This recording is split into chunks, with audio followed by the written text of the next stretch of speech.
What's up, everybody? Welcome to SWAT MMA. I'm Jared here with Paul. What up? This is episode 175. We're going to be talking about the fallout from UFC 295, and we are going to ask the question, now that the dust has settled, just who is the baddest man on the planet? Francis Ngannou, Tyson Fury, John Jones, Tom Aspinall. We'll figure it out. But first, grab your stash, fire it on up. Let's get into the weed of the week. Smoke weed every day.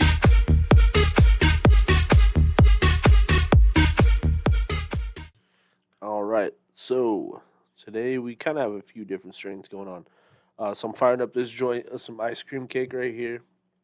We got the Blue Dream coming out of the pen there. I got a What do we got this watermelon by Secret Orchard. 95% THC in that pen. It's a sativa made from the watermelon kush.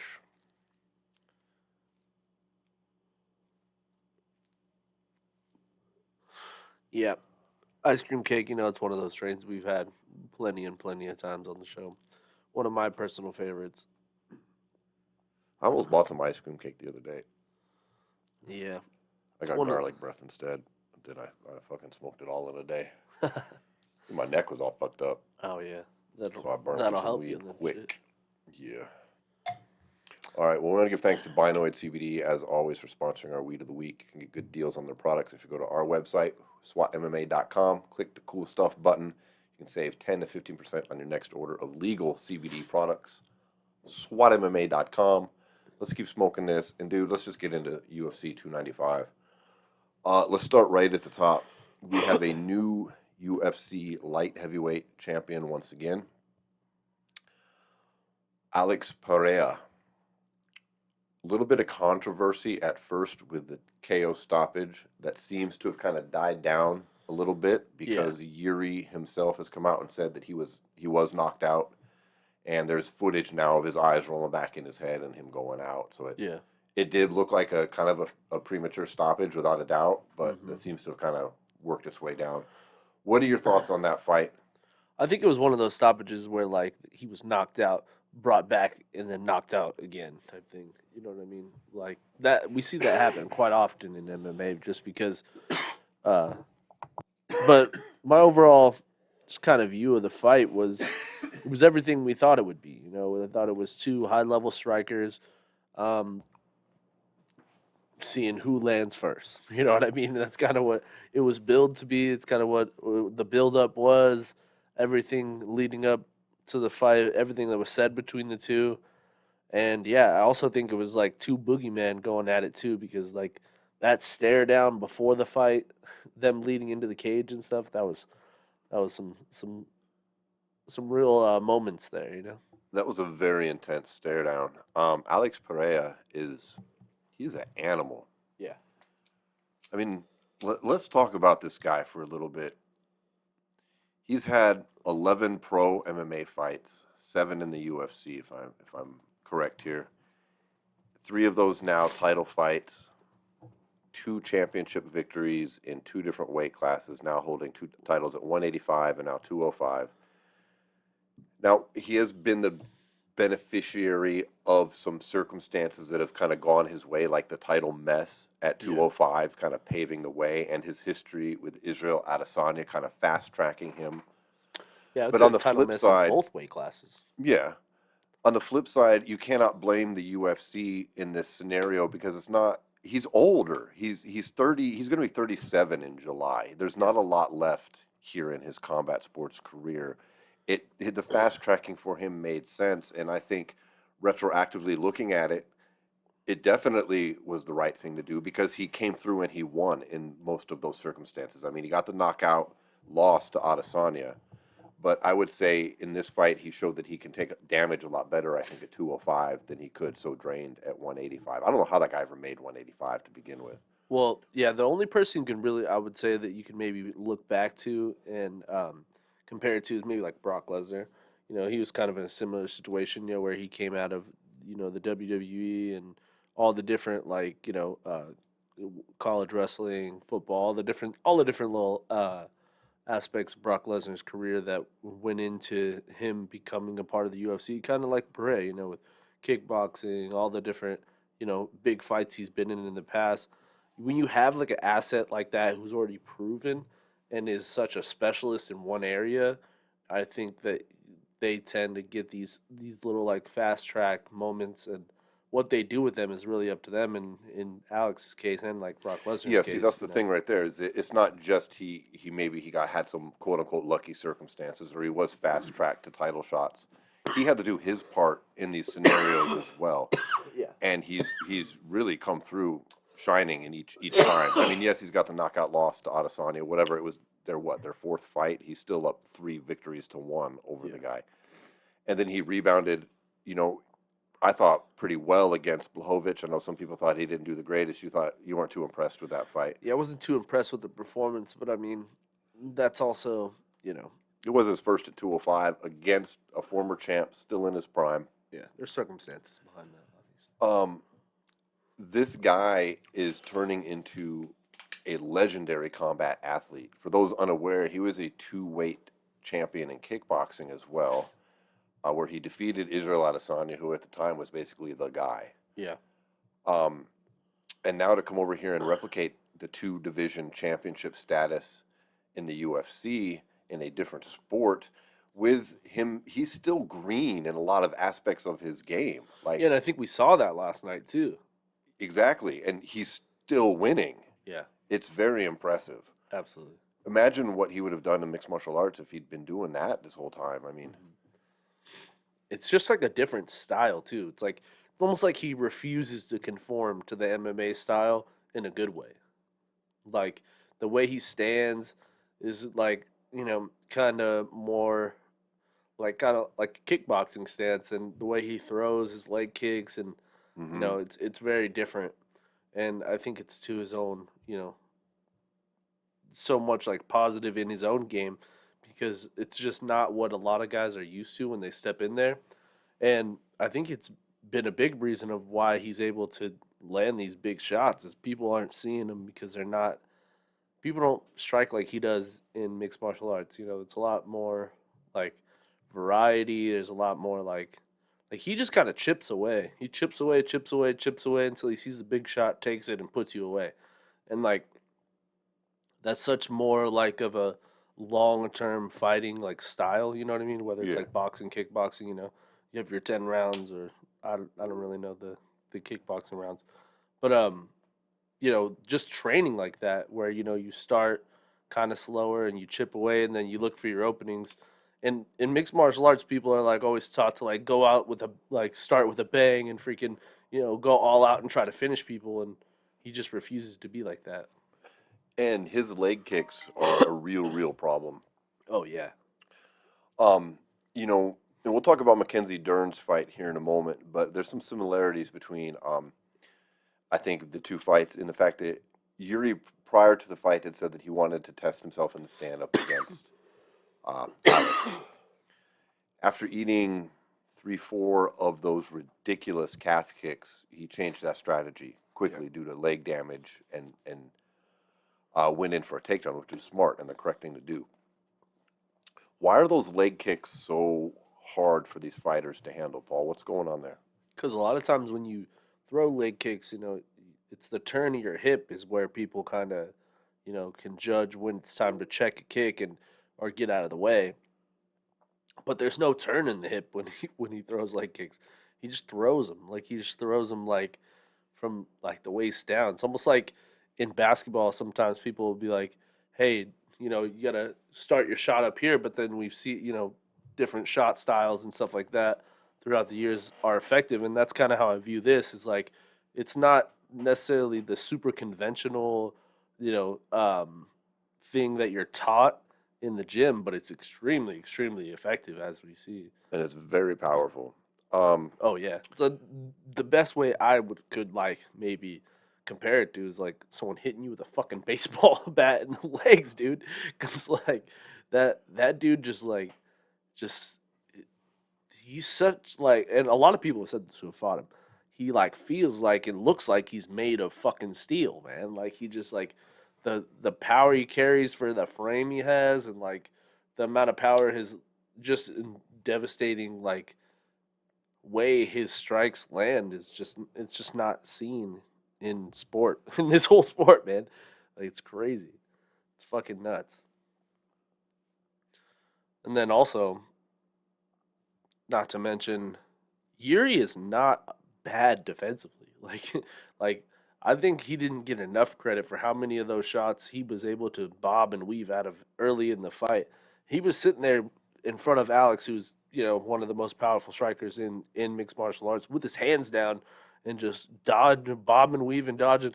Ultimately, ends up getting knocked out like in a clinch situation. But when we're talking about standing in front of each other, I thought he was doing a great job outside of the leg kicks of not getting hit and not letting Alex land the big shots. Right. To round out this talk about this fight, where does Alex Pereira sit now in the UFC as far as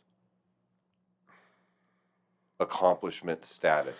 Look, we've got, I think, still at the top of the heap, you have to give props to Henry Cejudo. He's got the 2 belts in the 2 different weight classes, and he has got, outside of the UFC, the Olympic gold medal in freestyle wrestling.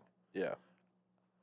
We've got some of the other dual champions. We've got Conor McGregor, who he had dual champion status in Cage Warriors, but I would say that that is of a lower status or a lower accomplishment level than Alex Pereira, because he had the dual championship status in the premier kickboxing organization. Am I wrong? Yeah. Versus Cage Warriors is most definitely a regional lower level MMA Yeah. tier.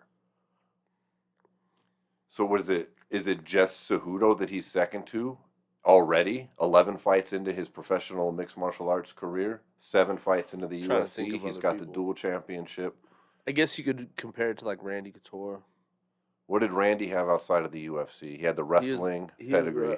He got 3rd in the Olympics in Greco, I'm pretty sure. So he got a bronze. Yeah, which is No, that's it's that's not crazy. shitting on that. I don't mean that to Yeah. sound like, oh, he got a bronze, but Yeah. I didn't But mean that's it the that only way. other 2 division champ I can think of too, because Randy won at light heavyweight and heavyweight, That he did.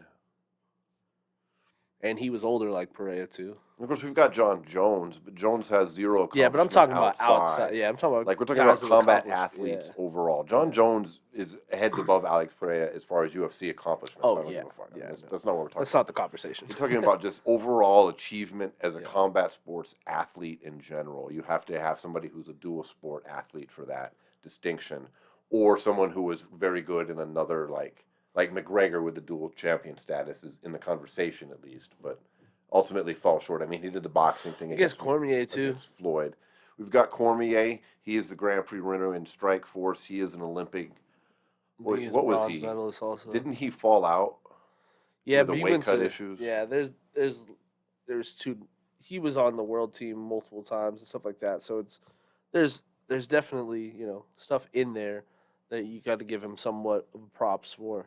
How does that rank against fighting in a organization, though? Well, like, I how mean, do you also measure? Is that greater or less than? Cormier was also a 3-time NCAA All-American though too, which is Yeah, pretty fucking intense as well.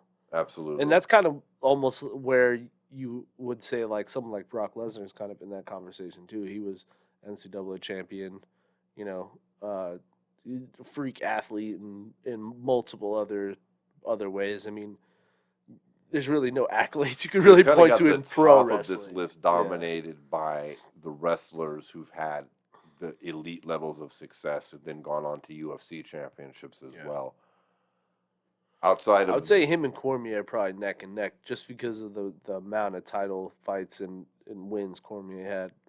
But you're right though. It's a short list. It's a short list of people you really have to put them on now because there's only so many people that have been able to take their outside and I guess you could say some of like the jiu-jitsu guys as well. Like someone like your Damian Myers, but he never really got the title. But championship wise, I mean, even that, I don't even know who you really could point to. you've got Maybe Alex like the doing most Gracies. of this in a far shorter amount of time Yeah. than these other guys did. Mm-hmm. However, he's a lot older, I think, than I mean, Cormier was pretty old when he hit the UFC. I guess Izzy obviously is in that conversation. Izzy's as in the well. conversation.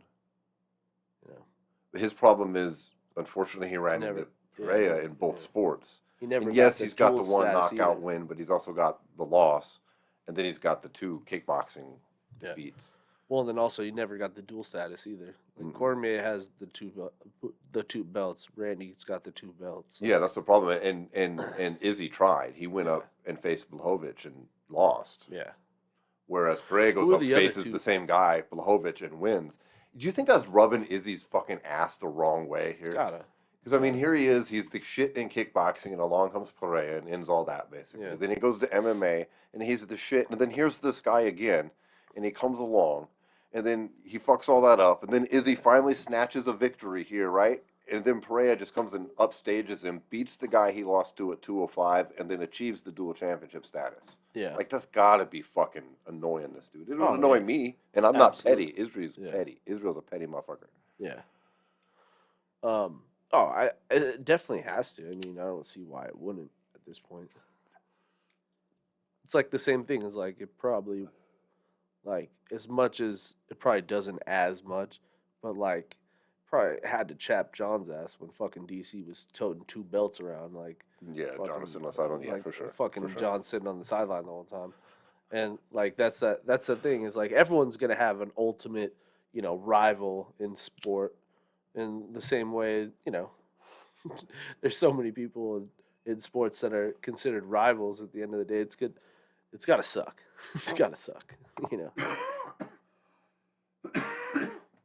So we're going to agree that the list is still topped by Cejudo, and then a tie in second place between Cormier and Pereira at this point.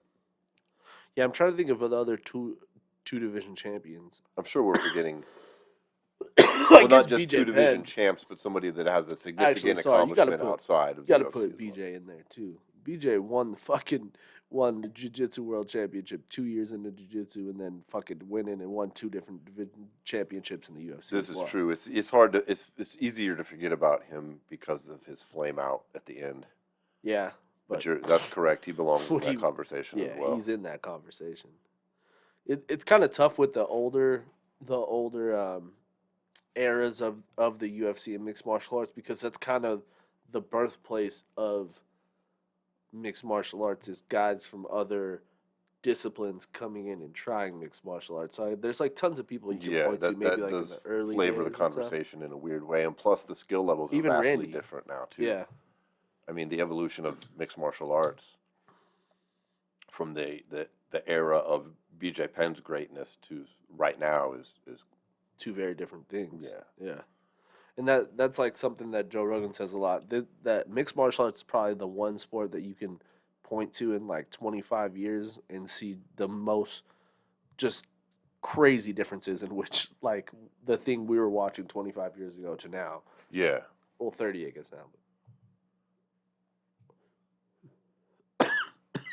It's just because there's so many different things you can do. Yeah. Well, all right, let's move on to the co-main event now, which sees an interim heavyweight championship crowned in Tom Aspinall, who went in there and made 1 minute work of Sergey Pavlich. He rocked Tom, too, though. He did. Tom survived some pretty big shots. You know, these guys were both on impressive streaks if you take out the Curtis Blades fluke technical loss that he had, due to his knee blowing out in 15 seconds. And that's one very interesting thing about Aspinall is really, I mean, he's got 3 losses on his record, but one of them is the Curtis Blades loss due to injury in the first 15 seconds. Another one of them is a disqualification due to illegal elbows. Okay, and so both of those aren't really losses. Yeah. Then in his 4th professional fight, he lost by heel hook. Yeah. Which So he's kind of in a way like John Jones's record, where he's not really 14-3. He's more like 16-1. Just Yeah. like Jones is not really 28-1. He's 29-0. We all know this. Yeah. Or 30-0 if you count the no contest win he had over Cormier. Yeah. He was Yeah, very I thought impressive. It was a great performance. He was rocked. He did look good. Yeah. He made short work of a tough guy who was on a 6-fight win streak of his own. Mm-hmm. But I'm hearing the same conversation now. I feel like I've heard 3 times in a row. I feel like every time we see an impressive victory at the top of the heavyweight contender list, suddenly they're the greatest thing that's ever come around. And I'm not saying that Aspinall isn't, but let's just rewind it back to Ngannou leaving and then the Cyril Gane. Remember all the talk? His movement, his footwork, it's his striking has never before been seen in the UFC combined with this size. And then he lost, and then we had Sergey come in and make fucking short work of Blades. Curtis Blades, and then it was the same thing. John Jones don't want none of this smoke. This guy's a fucking monster. He's never going to get beat. He's 19 in a row, whatever the fuck it was. No one's seen striking like this. Mm-hmm. Then Aspinall comes back and beats him, and now it's the same story again. John Jones doesn't want none of this smoke. This is the greatest fighter we've ever seen. He's revolutionizing heavyweight. Again, I'm not saying he's not, but is this not a thing we've heard on repeat now? Is it real this time, or is this just what everybody likes to say every time there's a contender at the top? See, I think that we're also in this transition period within the heavyweight division as a whole where we kind of know that when John comes back and does fight Stipe, that they're probably going to both walk away from the game at the end. So I think that it's people's natural idea in their head is to think, okay, if we make all this hype about this guy, this guy, this guy, it's going to make John want to keep fighting. Because that's kind of been the whole MO of the whole UFC is like, they're like, well, John's got to have interesting fights to keep fighting. And so the more and more we build these guys up, the more and more John's going to want to knock them down. So I think that it's not only on the fan side of things, but I also think it's on the UFC's side of saying, hey, there's guys here, John. There's people here that you can fight. They think if they lay enough heat behind these guys, not that they're not deserving of the praise. They Even are. Cyril Aspinall's Gane. a goddamn Yeah. beast, dude. He's impressive as hell. Even at the time, too, Cyril But- Gane has some great qualities as a fighter. Absolutely. It's just the marketing machine behind him kind of turned all the fans off to him because they saw what happened when he fought Ngannou. They saw what happened when he fought Jones, and everyone's like, okay. I mean, he can strike, but he's very one-dimensional. Right. But I think that's the difference in these two, though, is Tom Aspinall is not one-dimensional. He is No, he's got wins by sub. He's got wins by KO. He's only very been to the well-rounded. second round twice, and that was against Andrei Arlovsky, which he won by a submission. Yeah. He's got multiple first-round KOs. He does have good movement. He does have great striking. He is super athletic. Got He's great fucking size. humongous. He doesn't seem as big as he is when we're looking at him on the TV, but he's 6'5", like 260. He's a And the big kid talks motherfucker. well. He's good in front of a camera. Like, he has a pretty solid following. When they did all those cards out in the UK, and they had all where it was like him, Patty, Molly, and they kind of built these like stars out of that part of the world. Yeah. Like, it's so much easier for them now to try to sell that star to the US and to this side that I think that's like it all goes into it, you know? They just needed to see him prove it in the octagon. And now that he has, everyone's like, Psh, told you. But it's like, not really told you. You know what I mean? Like, I was like, oh, we told you he's the greatest next thing. But John's a different animal, though. I don't know. I I'd don't like even to think- say that this is probably the most interesting contender of all of them if he were to fight Jones. I don't know really if Jones is going to retire or not. I do think Stipe is definitely going to retire with a win or a loss against John Jones here. I think that much is evident. Yeah. That's why he wants this fight. He wants to test himself against the best. And I think that I don't have a problem with them holding off for the fight. I think it's what they should be done. It's the UFC's fault that the fight didn't happen sooner to begin with. Yeah. I mean, this is a fight that we didn't have to do the whole fucking Cyril Gane fight. Dude. We didn't need that bullshit. We didn't need this interim title nonsense. We didn't need any of that. You could have just done Stipe versus Jones for the vacant fucking title after Francis left, and we wouldn't be in this position right now. Yeah. But the UFC was trying to play hardball with both those guys because they were under contract negotiations with John at the time. And anyways, here we are. Mm-hmm. So I don't have a problem with that, but I just think it's so far and there's so much in the mix for Aspinall to actually face John Jones. I don't think that should even be in the conversation right now. I think that we should be looking at, since we know what John Jones's next fight is, and we know the UFC, unless something else happens and the fight's postponed again, they're not going to strip him, and that's what they're going to do. Yeah. Then we should look, Well, who's Aspinall going to fight next? Because I believe we are going to get a defense of the interim title here. I don't have a problem with it because of what you just said prior. They're most likely they're both going to retire, and this person's going to be elevated to full champion status anyways. Yeah. So why not just let them do their thing?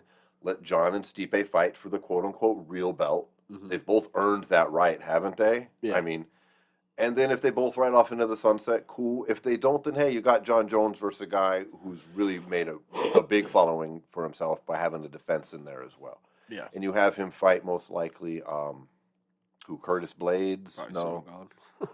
Who? Probably Cyril Gahn. Cyril Gahn. That's what I meant. I don't know why I said Curtis Blades. I was just thinking, yeah. All right, so I have a serious question for you. Take all the bullshit out we just talked about, whether it's selling, legacy, all the other shit. Right now, who's the tougher matchup for John Jones? Tom Aspinall or Stipe Miocic?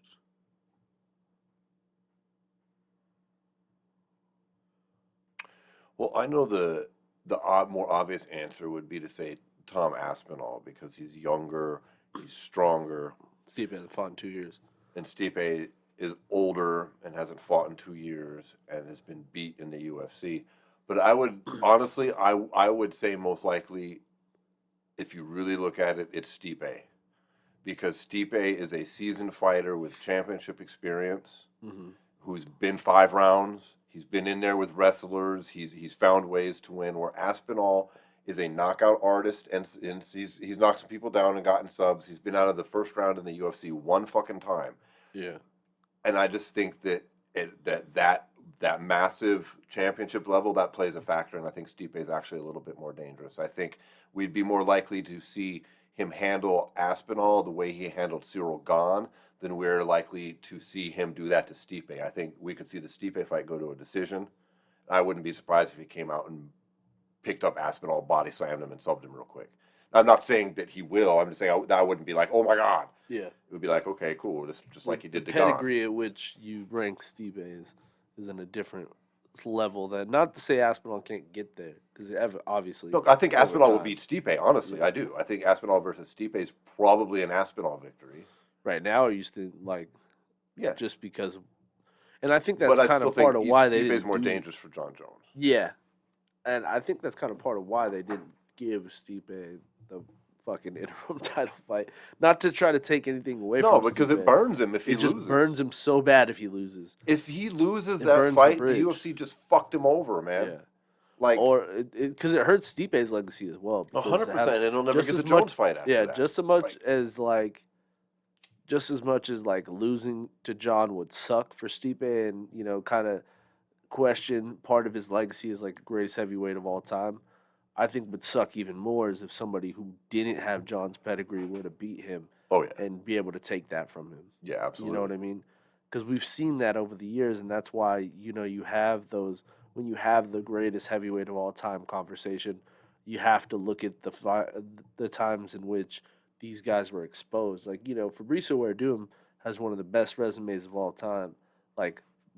When you consider people he's beat. Yeah. But then when you look at some of the people he's lost to, is where you go, oh, maybe he's not. And then and you really don't have that on Stipe's record outside, I guess, of Francis, but they're 1-1. So right, and it's Francis and and- Ngannou. I mean, yeah. So it's and that too. But I just mean, in the ideas he doesn't have any bad losses, and if he were to have lost to Pavlovich or Aspinall, would have been maybe in the future been deemed one of an underrated, guy that people overlooked and blah blah blah. right. But in this moment, if he would have gone out there against Sergey Pavlovich and got knocked out by Pavlovich, that would have been ooh, hang him up, Stipe, and it would have been And that's how we would have gone out instead Yeah, of possibly but losing to the greatest of all if time. he goes out and fights to a decision against John, and it's a close fight, you could be like, let's run it again, or let's see Stipe continue his career and maybe get back to that fight. You know what I mean? Because the level at which he is at will be deemed based off his next performance, Yeah. because he's had all this time off, because he's coming off the loss to Ngannou, and everyone is kind of in this weird. I feel like Stipe Miocic in general, for his career, That's why I feel like the loss or win ends his career because like there's not a better way you can end it, and there's not a worse way you could end it. You know what I mean? Like, there is more. I mean, on the other way, there is much worse ways you could end it. Like if he were to lose to Jones and then go in and fight, like I said, a Cyril Gane or someone like that, get clipped and lose. It's like, all right, dude, like Well, I, 3 in a row and you're out. You know what I mean? I don't ever want to see Stipe Miocic hang around and start losing a bunch in a row or some shit like Yeah. some of these older guys do. I think with his accolades, that would be a terrible look for like. I mean, look at BJ Penn for God's sake. I Dude, look mean, at Andre Arlovski. Andre Andre, Arlovski dude, has had some Jesus. great wins, and he's had some big comeback performances. But at one point, Andre Arlovski was in that same conversation that Stipe and all these other guys were as being like the greatest heavyweight in UFC history. Yeah, and he tarnished And the then, fuck out of that. yeah, And so I'm hoping win Frank Mir, same shit. or loss. Well, if he wins, they'll probably do it again. But with a loss, I'd like to see Stipe go out. I don't think there's any shame in losing to John Jones. No. And I think it's an important legacy fight for both guys. He holds the records at heavyweight to make him And not the only technical that, best. if he somehow pulls out a win over John Jones, it's the Wow. biggest fuck you to everyone I'm out. Yeah. And then there's no Told you. question who's the best heavyweight of all time. Yeah. It was the one guy everyone tried to write off. He So- continues to try to. So this entire scenario, really, I don't have a problem with it. I usually don't like interim belts. I don't mind this one. I don't mind them waiting the time period for this fight because of the historic nature of the bout between Jones and Stipe. And I don't have a problem with an interim defense. In fact, I think you kind of have to. Yeah. What's the point of the interim belt if you don't have it defended in this thing? You're supposed to keep the division moving, right? Yeah, and then So- Tom also kind of is like he's pretty fresh as far as like, physically. So I Yeah, don't- for I don't fuck's see sake, the any guy reason hasn't why. thrown 100 punches, I don't think, in his UFC fucking career, or landed 100. Who do you think could really test him though? Let's talk about him for a minute. So you got Tom Aspinall. He's in the prime of his career physically and in age wise. Who do you really feel that like is someone you'd like to see him fight going forward? I don't know. Let's take a look at the rankings here. Yeah, I mean, we've got Gane at first place, like we said. Pavlich, these are old, in second. Stipe at third. Tom at fourth. So that takes all those out. Then we're coming into Curtis Blades, Volkov. There's Jotan Almeida's interesting. Yeah, Spivak just got beat. Tuivasa just got beat. Tybura just got beat. Derek Lewis just got beat. Rosenstruck, who? yeah. And then who cares about the bottom rung? The heavyweight is not a lot going on right there. Yeah, I'd say the only two that make any sense to me is maybe the Blades one to get back from the whole injury thing, and Almeida after that performance against Derek Lewis. I mean, obviously there's some Yeah, he's right questions up that there need in to the be mix. answered. So I think what you do is you have him defend against Cyril, Aspinall Cyril, and you do it over in Europe somewhere. It'll be massive. Yeah, You have you have Stipe and them play out, and then you have either those two winners fight, or you just elevate him to the number one status, and then you've got Almeida waiting for that fight afterwards. yeah. I think maybe you do Blades Almeida next. Yeah, and you can just do to Blades see- Almeida in the meantime as well. Yeah, because I feel like that also is a pretty big fight for the division as well. Because those are probably the two best grapplers in the division outside of John. I guess. Because Curtis got fucked in that loss, or that victory over Aspinall as well. I mean, for all we know, Curtis is going to go out there and wrestle fuck the dude and win. I mean, Yeah. we don't know. Mm-hmm. We didn't get to see it. Yeah, So I think that's how it plays out. yeah, it makes sense to me. And that's the only person I'd really like to see him be tested against. After that, if he takes care of Cyril Gane and then either fights the winner of Stipe or gets elevated to full champion, Stipe Jones, I mean, then I think would most likely defend at least a couple times and start trying to challenge for that title that Stipe held Yeah, until someone else rises up. I mean, it is wonder heavyweight, if those so count, a lot though. can happen. But I wonder if those count the same since he's an interim title holder. yeah, I don't think so. Because like even to this day, when you talk about like when they were showing Poirier and Gaethje and all the guys in the crowd, like, oh, former interim champion Justin Gaethje sitting front row, Yeah. like, oh, sitting right next to another former interim champion Dustin Poirier. I was like, oh fuck, that's kind of fucking. I mean, it's kind of would suck for Aspinall to maybe ring off like 2 interim championship defenses and then like gets lifted up and everyone's like, all right, now you got to win 3 in a row to be considered the same as Stipe. It's like, so I got to win 5 in a row now because you That would- motherfuckers that made would be me fucked sit up. and wait. That would be fucked up. All right, well, let's talk about your girl Mackenzie Dern, who fought Don't even Jessica try to give Andrade. me. That's not my girl anymore. Man. She's done. She's done. Dude, That was rough. yeah, so she lost in just a shocking manner. I mean, Yeah. she lost to the KO in round 2, the 3:15 mark.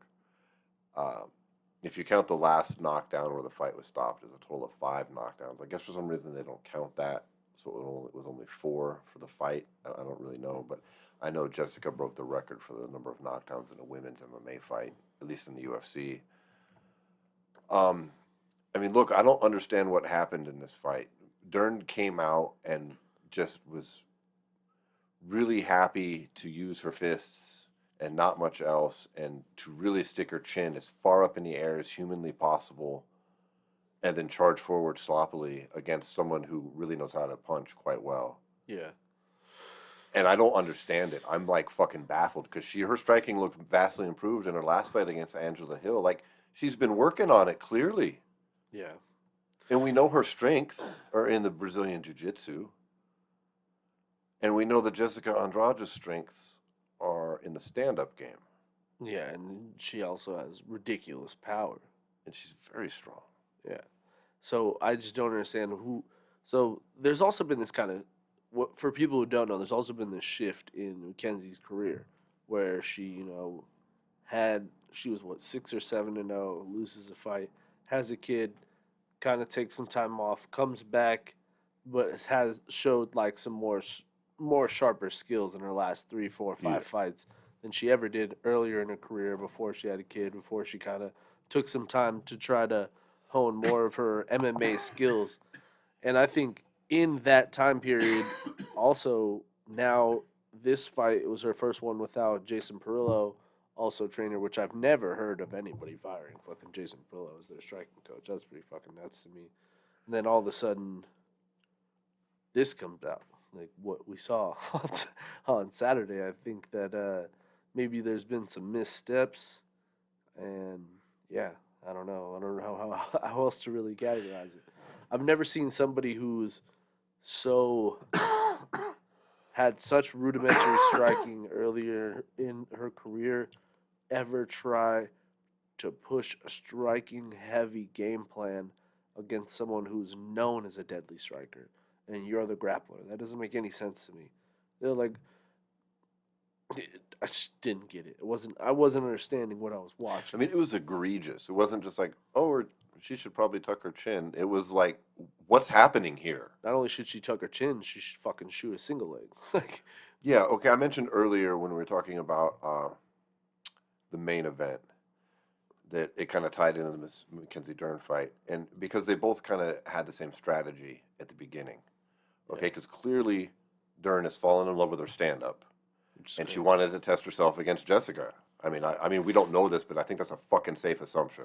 Yeah. Okay, and we had Yuri want to do the same thing against Alex. He goes out and he does that, and faces a little bit of reality. Only it came in the form of leg kicks instead of face punches. Okay, and he shifts his strategy. Not that he completely gave up on the stand-up, but he immediately goes in for a takedown and starts mixing fucking things up. And I think Okay. it won him that first round. Yes, absolutely. Now we've got Dern, who at the end of the first round, after getting tagged up several times, is knocked down and basically saved by the bell, or she would have been swarmed. And instead of switching to her absolute strength and finding a way to go in and get the takedown and get this thing to the fucking mat and start working it over, she just keeps throwing wild punches. Which is even crazier to me because, like, Yuri is a striker. Right. Mackenzie Dern is not a striker. No. She's not. Like, what coach in your corner sat there? I don't think they did. I from what I understand, from what I remember, I could be wrong. I smoke a little bit. But when Dern went to the corner, they said take her down. and she just went in there and just winging him up. I didn't hear that, but I couldn't hear everything her corner was saying. I did hear a lot of "you're doing great" from her corner, which Yeah. struck me as odd. And I absolutely did not hear "Mackenzie, you have to keep your chin tucked. Yeah. Tuck your fucking chin. Tuck your Yeah. chin. Tuck your chin." I heard that not once. Now, we don't get to hear everything the corner says, Yeah, but it was rough. I mean, this is a fundamental, like, and I'm not just speaking as a fan. Like, I used to box. I've been in those gyms. I've been through those drills. Like, dude, that is so fucking focused on. I don't understand how she's got high-level striking coaches like Jason Perillo, and she's doing that. I don't understand, especially when everybody can see it that has any type of fight acumen. It's not like I'm some fucking genius here going, "I think Mackenzie needs to tuck her chin, Paul." Yeah. Like They were Joe saying Rogan it, was and going yeah, he off was on going. it I on was the like, broadcast. she's just sitting there with her chin in the air. Like, you're inviting the knockout. And then the knockout happened. And so her coaches, they're smarter than all of us. But still, she doesn't seem to be doing that. And that should have been what they're telling her. Tuck your fucking chin and go for a takedown and stop this bullshit. And either they said that when we didn't hear it and she didn't listen, or they didn't fucking really say that to her, other than they did say, apparently you heard them say you need a takedown. Yeah. I just don't understand how you could possibly be in a fight and have your chin up in the air that high at this point. I understood it when she first transitioned. I don't understand it now. Yeah. Like that was some goddamn like novice boxer level shit, bro. But I do think that's kind of part of the problem too. Is like when you're someone who never was fundamentally like a great striker, when you start seeing certain things go well, you ignore all your other like technique because it's just not firsthand to you. And I feel like that's kind of part of what happened too, because there was Yeah. a couple good shots that she did hit Andrade with. Well, she tagged her a She couple. was Yeah. tagging Andrade a little bit, but like not nearly in the amount that she was getting hit back. But I just mean in the fact of like she saw a couple shots land when things got sloppy, and she was like, "Well, maybe things don't have to be so technical here," and thought she could go in there and get into a firefight with Jessica Andrade, which is probably one of the dumbest things of all time. But that's the only kind of maybe scenario I can think of in my head in which she would do what she did out there. And like I said earlier, she has shown improvement in her striking. And you're right, she did tag Jessica up a couple times. And in her haste, that's what led to her demise, is because she did clip her, and Jessica got a little fucked up. But then Mackenzie charged in like crazy, Fight. like tough man contest style. Yeah. Like chin up in the air, arms flailing, and all Jessica Winging had to do crazy was punches. just throw a basic, good form punch. Which you can definitely bet your buck on with freaking Jessica. That's the wrong person you ever want to do that kind of shit. Well, and with, it's man. not like Mackenzie's has like, oh, her jab is so great. She did land some decent jabs, but you know what the problem is? She fires the first part of the jab fine. And then instead of bringing her fucking fist back on a string to her fucking chin, she literally just drops it straight. Like the jab hits, and then she drops her arm straight down, doesn't bend it down to her waist. Yeah. And then moves backwards because Jessica's firing at her and sticks her chin up in the air at the same time.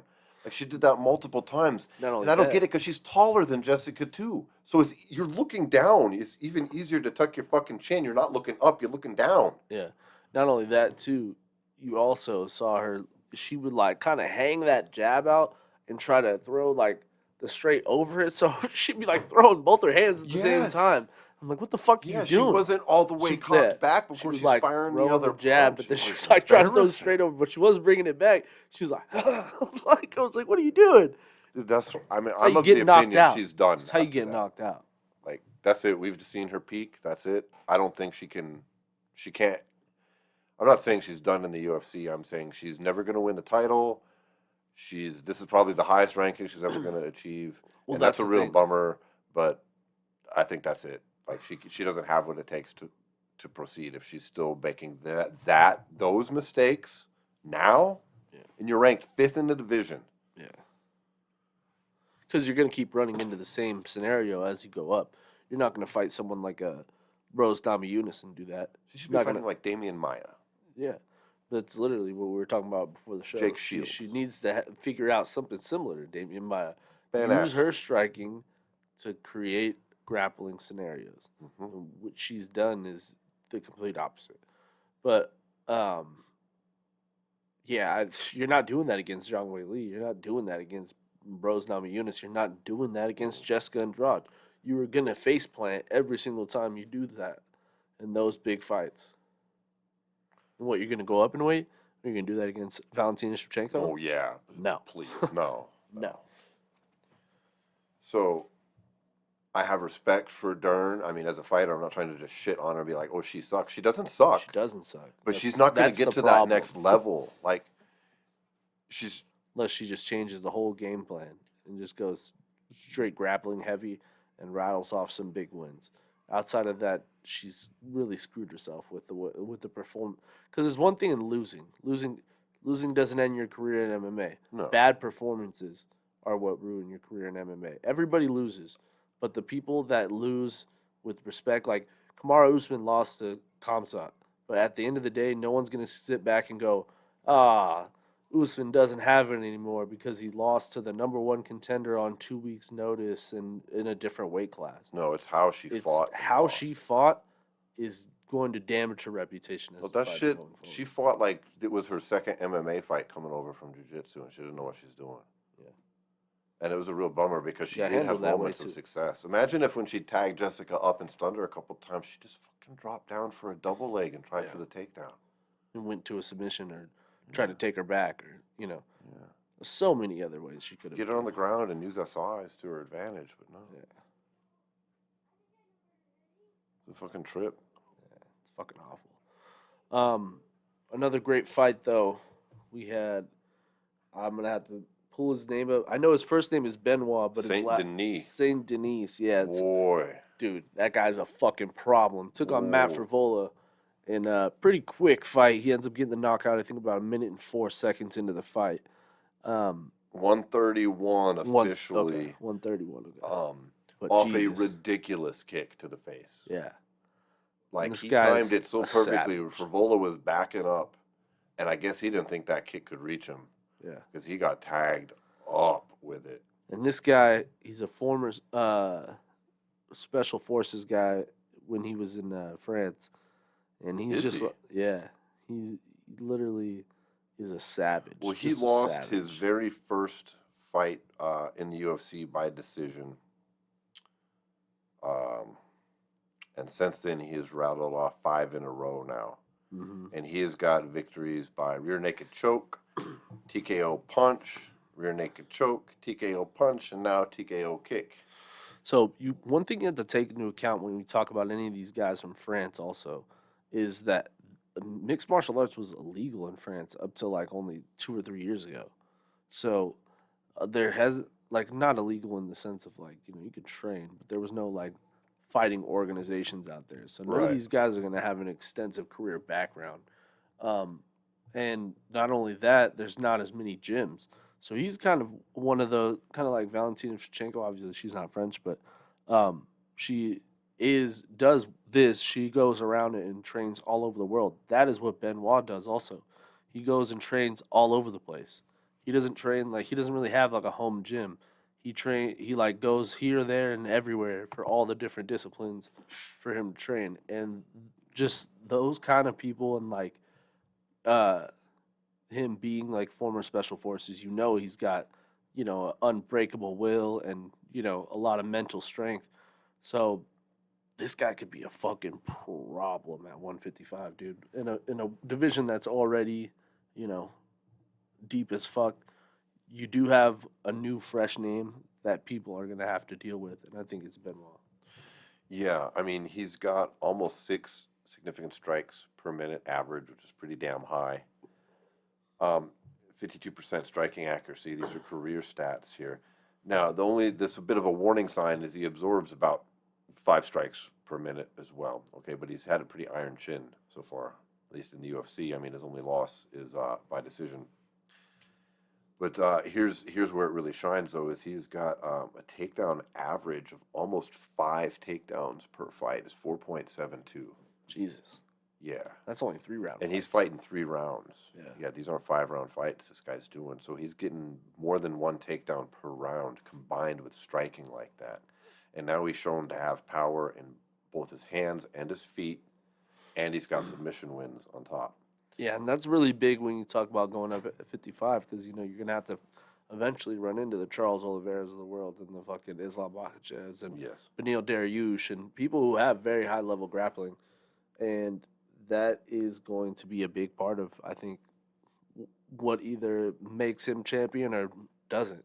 He's in got the a future. takedown defense of 80%, which is pretty solid. That is pretty good. Over 6 fights now in the UFC. That's pretty decent. So now he's what 5 in a row now. He's won, right? Yep. And Calls out taking care of Gaethje Matt at the end. Frevola in that manner is very impressive. I mean, I knew that fight was going to be a banger, but I didn't think it was going to be a first round KO by either of those guys. I thought we were probably going to go 3 rounds and get a fight of the night for sure. But Yeah. woo, Yep. he's a real problem at 55. He's tall for the weight class too. He's 5'11". That's pretty tall. Yeah. Very interested in see where he's going to go from here. Yeah, so he calls out Poirier and Gaethje after the fight. I don't think either of those guys want that fight, though. I'll tell you that. I don't know what it would benefit either of them at this point, but at the same time, they just can't keep fighting and losing to each other. Yeah. With these top 5 guys here. Yeah. I mean, there's really only 3 or 4 names in the top 15 now that are like fresh faces. And obviously, so you have like Benoit, you have Arman Sakurian or whatever. And yeah, like those are like the only 2 guys that are kind of from the bottom heading up, The last fighter I want to mention on the card that I was really impressed by was a flyweight who was coming in fighting a last-minute replacement. That's Steve Astro Boy Erzik, who honestly I wasn't that impressed with beforehand. I mean, he's had a remarkable stint in the UFC so far, though. I mean, he came in on a late notice replacement in his first fight and gets the victory against a ranked opponent. So he winds up ranked, I think, 13th after his first fight in the UFC. And now he comes out and he was going to be fighting Matt Schnell, which would have been a very interesting fight, but he fell out and he winds up fighting Alessandro Costa, who is like 14-3 and on a bit of a streak himself and a decent prospect. And he gets the victory in a tough fight here. But I got to say, I was really fucking impressed with that kid's striking. Is legit, like the opposite of Mackenzie Dern striking. Like his fucking 1-2 combos were beautiful. Like he fires straight, he brings them straight back to the chin. He's 5'11" at 125. Like he's a great big dude, and he's I believe he's Australian as well. Trains over there with Volkanovski, and then they said he's like Volkanovski all stretched out. Well, it's good to see somebody at 125 making some noise just because, a couple years, 3-4 years ago, the division was going to be, shut down. And I feel like even now, the pool of 125 is still kind of, I would say, shallow when you think of like all the other major weight classes. Yeah. So it's good to see somebody making some noise there. I'm sorry, he's 5'8". I thought it was 5'11". 5'8". Still 5'8" is still pretty tall for 125. 125, that's fucking Yeah. tall, yeah. Well, all in all, it was a pretty good show. A lot of excitement on the card. Absolutely. Losing, the Jones-Stipe fight really fucking hurt, but Yeah. it still came through. Top 2 main event, or top 2 main and co-main really delivered. Mm-hmm. And there were some great knockouts on the main card all over. Yeah, there's a few. Like Jared Gordon had a great fucking knockout. Yeah. I can't pronounce his name, but the Brazilian guy from the first fight of the card, he was that knockout was pretty nasty too. The one Jamal Emmers fight. No, on the main card. On the main card. Oh, yeah. I don't know how to pronounce his name. Rizbeki. Yeah. Mateusz Rizbeki. He was from. He's Polish. I'm probably mispronouncing his name as well. Rebetsky. I know it looks like it's Rebecki, but I think you say Rebeski. I'm trying to think if we're talking about the same person. He fought Roosevelt Roberts from The Ultimate Fighter. Nah, this is this is the very, very first fight on the main card on the pay-per-view. Diego Lopez versus Pat Sabatini. Yeah, I think it was Diego Lopez. Yeah. Yeah. Yeah, Diego Lopez came out and looked great. Yeah. I He's- couldn't remember his name. Like, I he's a remember his featherweight. face, like, but I never can remember his name. No, he looks like he's a real beast too. Yeah. He's pulled it together his last 2 fights. He had that victory over Tucker, and then coming out here with Pat Sabatini, he looked great. Mm-hmm.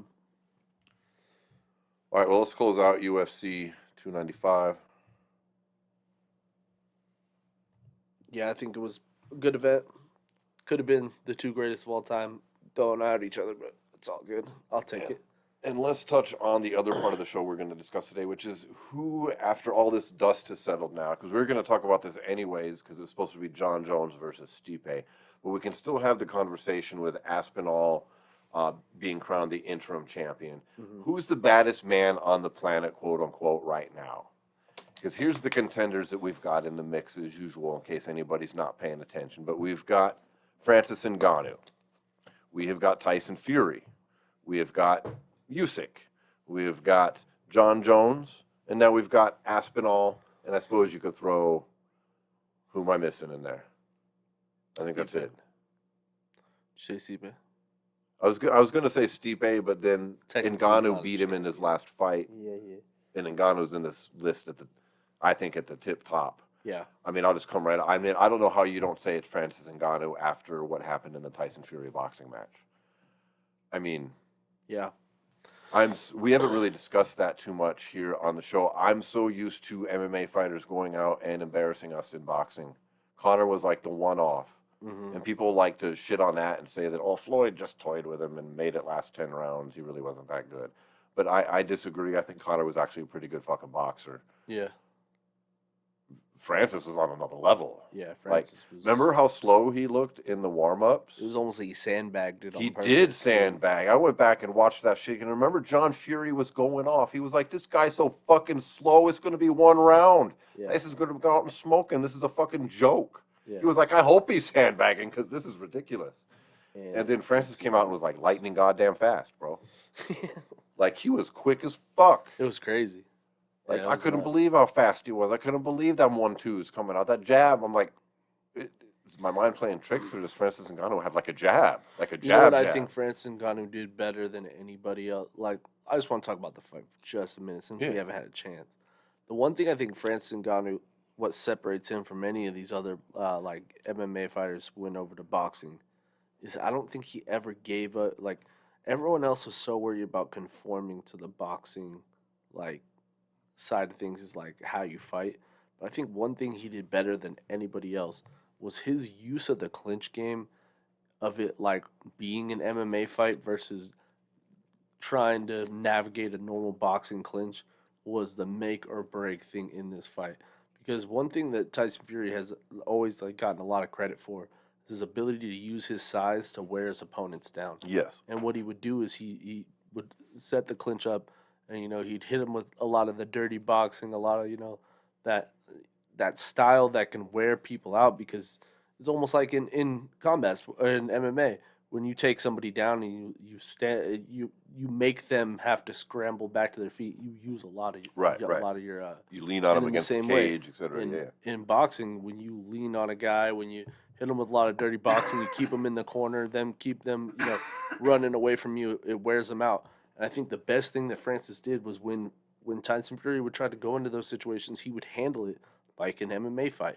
He would look to get double underhooks, and he'd walk Tyson up to the ring, almost like it was like he was walking him up to the cage. Yeah. Obviously they still would split it up, but it never gave Tyson an opportunity to ever hit him in those break clinch moments and those, because that was one thing he alluded to before the fight. He's like, I see a situation where I, get him in the clinch and dominate him, and then he tries to pull out. I'm going to hit him with an uppercut and knock him out in the third round. That was his prediction going into the fight. Right. That situation never even had an opportunity to happen in that fight, because Francis was so good at securing double underhooks in the clinch and just walking Tyson Fury to the closest rope and then breaking it up. And I just feel like that was the biggest difference in the fight. It's like, I just felt like Francis put Tyson Fury in situations that you just normally had never been put into, and also he never faced a guy like Ngannou who was basically his size. You know what I mean? Like no one he ever fought. I guess Klitschko could probably be the closest. Was ever like the most devastating physical like heavyweight specimen. And Ngannou's excessively strong, Yeah. and he's used to manhandling large men, Hmm. you know, and using his hands without those big gloves Yeah, to the do so. grappling and such. And I think Ngannou's speed greatly surprised him. And I His think gas even tank, though too. he was expecting the power, I still think it shook him. Because there was a couple times where Fury looked not scared. I don't mean that, but he looked shocked, looked surprised, looked shook a little bit. Like Jesus Christ, okay. Not only that, the shot he knocked Fury down with wasn't even like a clean shot. Mm-mm. He hit him in like the forehead. So Ngannou has gotten nothing but respect across the board, and not just from MMA fighters, but from Fury, but across the boxing world as well, to the tune of like Eddie Hearn and Anthony Joshua going, yeah, we don't do gimmick fights, and passing on Ngannou when it was still up in the air if he was going to get the Fury fight, who it was, and Joshua's name had been floating around, to now actively calling him out Yeah. and wanting that to be in the mix for Anthony Joshua's future, which Also, says a Hearn lot. said he thought Ngannou won the fight. We've got the WBC going to put Ngannou in their top 10 rankings after that fight, which says quite a bit. And no one is really Yeah. that outraged about that. I mean, look, I mean, how do you not? I mean, if he goes out and gets smoked in his next fight, I guess you remove him, but Yeah. Jesus. Yeah. Should be in there. I mean, you put up a better fight than Dylan White, and Dylan White's in there. Tyson Fury afterwards has been saying this entire time that's his toughest fight in the last 10 years. And I mean, yes, some of it, people want to shit on that, and they're saying, oh, well, Fury didn't take him seriously. Okay, let's run with that. Fury had a weak camp. Okay, let's run with both those things. He's still the best heavyweight boxer in the world with massive amounts of experience who's been boxing his entire fucking life. Yeah. It's not like he forgot how. Mm-mm. You just got surprised. So It even if what you happens. say is true, not you specifically, Yeah. Paul, but if he took him, didn't take him seriously, if he had a weak ass camp, so Yeah. and he's still Tyson fucking Fury. I mean, Yeah. So I just don't think that holds much water because No. the level of skill that Fury has, he doesn't need a full. I mean, you're not going to erase a lifetime of knowledge and skill because you had a shitty camp or you took some guy lightly. yeah, no, I mean, so no, not at all. I don't even know how anybody could honestly throw themselves. I don't know how John Jones can come out and be like, no, I'm the baddest man on the planet now after that because of the rare fact where you have people who can legitimately make that argument who square it off. And yes, Fury won. Yes. Does anybody doubt that in a street fight, Ngannou would murder that motherfucker? That's I where mean- I feel like we're gonna tend to disagree. Do we think John Jones could box think John- Francis Ngannou and lose? No, I don't think. I think when you think he talk could about fight Stipe like that. I think when Or, you're talking about the baddest man on the planet, I think you have to put boxing aside. Not boxing aside, but you know what I'm saying? Like, boxing skills are great, but we're talking baddest man on the planet, like pound for pound. You put all these motherfuckers in a room, who's going to come out? I think it's going to be John Jones. Well, that conversation has come about with the advent of MMA. Like the baddest man on the planet conversation's been around before we had mixed martial arts. I mean, we just Yeah. had these independent karate and other disciplines, Mm-hmm. right? So it's never really. I mean, I know we make that distinction now, but that's never really been like who's the best in a street fight. It's been who's the best in combat sports, is what we're talking I about. still think right? John. I have to go with Francis at this point because I think Francis might be able to beat John in MMA. Think so? And I think that there's no way John Jones does that to Tyson Fury in boxing. And I don't know if John Jones could beat Francis Ngannou in a straight up boxing match.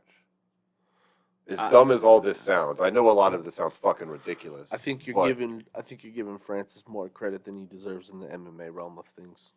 It could be. Because I know the boxing win doesn't really do much for his MMA, but it says a lot about his striking. Yeah, I get that, but I don't know.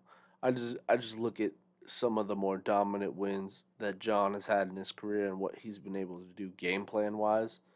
I just don't see a scenario where John would ever get into the octagon with Francis Ngannou and not have a perfect game plan and just completely execute the game plan and not care about any of the glitz glamour or any of the stuff that would make the fight a great fight in everyone's eyes. And John would just do that to every single person that you just named on What the about list. Aspinall? Same thing? You think an Aspinall in an MMA Same thing. fight? Same thing? Same thing. I I think know John, Fury in an MMA fight. It's not even gonna because Aspinall's actually in that conversation too. We got to give him credit. He is one of Fury's like training partners, and Fury has said that he's one of his toughest like training partners he has.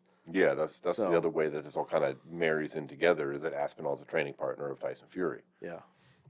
So I don't know. It's very interesting. I give the edge to Gotcha. Ngannou right now. He's still the lineal heavyweight champ in MMA, Yeah. and almost became the lineal boxing champ. Because if he would have beat Tyson, Yeah. he ain't gonna have that WBC belt, but he would have had that lineal title, which would have been absolutely goddamn nuts to people like me who follow that lineal bullshit. Yeah. That would have Technically, been isn't fucking John insane. the lineal light heavyweight champion? I believe so. I don't know how you make the arguments when people get stripped and all this other shit, and then he vacates and things. I don't know. Yeah. There was you- quite a few different transactions. In Like when you John's side. vacate, does it count still? I don't know. There's a lot of bullshit that goes in it. It's all bullshit anyways, but I like Yeah. it. And did he really vacate or was he stripped? Because like the UFC told him that they didn't want him to fight at light heavyweight anymore. So was he stripped or did he vacate? Same thing with like Jamal Hill. Yeah. Like, was he stripped or did he vacate? He said he vacated, but did he? I mean, Yeah, he was, technically, when you're yeah. forced to vacate, Yeah. did you really vacate, or Yeah. were you stripped and they're just being nice? Yeah. How they say it. But Yep, anyways, I all right. agree. My vote's Ngannou. Yours is Jones. We did have some idiot in the press, I don't know who, ask Dana White after the UFC 295 post-fight press conference about co-promoting with the UFC to answer this question, which Ngannou brought up himself on, who was it, Rogan show? Yeah. No, it's not happening. White's never It's going not. to do that. First of all, he never co-promotes. Second of all, it's not happening. He wouldn't do that back in the day when they could have done it with Fedor. Yeah. What makes you think he would do it? Francis, who's had all this personal beef with. And that was back when the UFC wasn't what they are now. They're a Mhm. fucking behemoth now. Yeah. That's It's because the only ridiculous. time he ever did do that shit was when he took Chuck Liddell over to fucking Pride and When got Chuck got embarrassed by knocked fucking out. Rampage. Yeah. You know, Yep. burned him. He was like, "Fuck that shit." Well, that was the thing is Pride never sent any of their guys over. They didn't. The UFC didn't get any of the Pride guys until Pride dissolved. Remember the first like crossover UFC Pride fight was fucking when Dan Henderson was the Pride champion and he came in and fought Anderson Silva when Silva was the champion at In middleweight. UFC, yeah, I remember. That's like the last time, and even that was not even set up by Pride, though. That was just what happened. Just what happened because- to the purchase in the fall. Yeah. Yeah. Yeah. Oh. So that's not fucking happening. That's not happening. So we'll keep arguing about this one for a while. Yeah. And I think that's one of the more unfortunate things is that we'll look back in the future as John Jones and Francis Ngannou being one of those like fights that always got away. Let's hope we don't have the same thing to say about Stipe and John Jones. Oh, we no. can't have that happen with both Don't even say that of the out loud. big title holders here. Knock on wood, dude. Come on. For What the real. fuck's wrong with you? Shit. All right. Well, I think that rounds out the show with that. Yep. Thanks to Binoid CBD. Again, you can find great deals on that wear, Paul. SWATMA.com, where you can head over there, click the gear button, buy a t-shirt, support the podcast, and then head over to Instagram and follow us at SWAT MMA Podcast. Thanks, everybody. Later. Peace.